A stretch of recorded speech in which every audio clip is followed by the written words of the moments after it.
Alright guys, it is Thursday. We are one day away from Friday. We are almost there. Notice I've already made a couple of marks. I started recording a few minutes ago and noticed I wanted to give you some information before I began. And that information is, normally now I'll show you the front page of the notes we're doing and then the second page of the practice problems you'll do, but I actually have a surprise on your practice problem page, so I'm not going to show you that right away, okay? You'll have to see that at the very end. So let's just jump on in here. What I wanted to begin with, as you see here, there's a crossed out line between bust. Has anybody noticed in the last video that I did and this one that burst is highlighted but bust is not? That is a form of symbolism I used inside the last video and today's video. I'm just going to make sure this is refocused. Okay, so that is some symbolism I used because we never really want to use bust in a sentence. Grammatically, we always want to use the word burst. So that was just symbolism that it's not equal, okay? It is not an option, whereas burst is always an option to be used if that word is required, okay? So let's go ahead and just read the definition for burst and then go over how to use it in each tense. So burst means to break suddenly and violently apart, spilling the contents. Burst is the same in all forms, past, present, and future. So if you want to say, last week the balloon burst, you wouldn't say bursted, you would just say burst, okay? The same goes for past, present, and future. For future tense, you might say the balloon will burst, so you'll add a helping verb, but you don't change the tense. I'm sorry, you do not change the spelling of burst, okay? Let's go down to bust, and I've crossed it out here, but it should be pretty easy to see that this is bust. And what is the fun fact we learned about bust? A common misconception is that bust or busted can replace the word burst, but that is incorrect. Never use bust or busted in place of burst.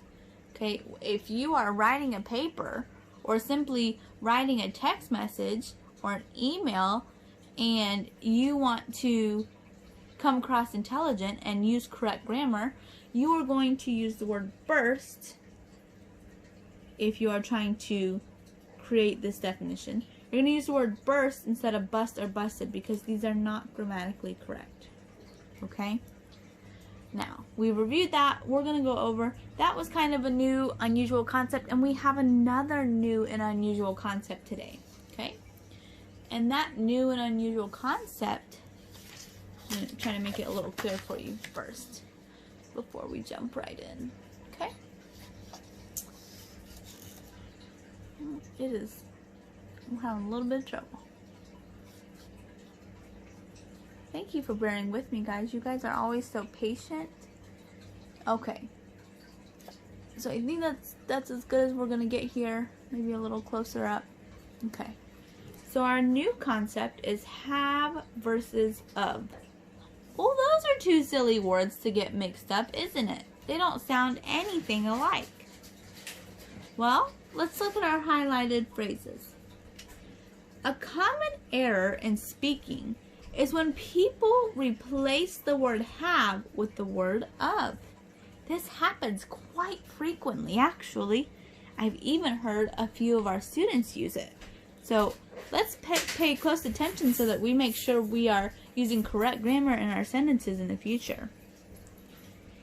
An example of replacing the word have with of incorrectly would be this. I could have gone to school today. I think we've all made this mistake once or twice. I could have gone to school today. That is actually incorrect. Instead of saying of, you should have said have. Of should never take the place of the helping verb have. A good example of that would be rewriting this sentence, but with the word have in place of of.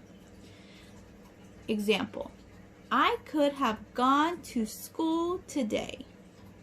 Notice there's no of here, but have is here. This is grammatically correct. If this have was replaced with the word of, it would be grammatically incorrect. Let's be mindful and careful with our sentences, both in writing and speaking, that we are not replacing the helping verb have with of. It is very common, but you can make this small adjustment and sound very, very intelligent in your writing and speaking. Okay, now it's time for that surprise I told you about. Are you ready? I don't know.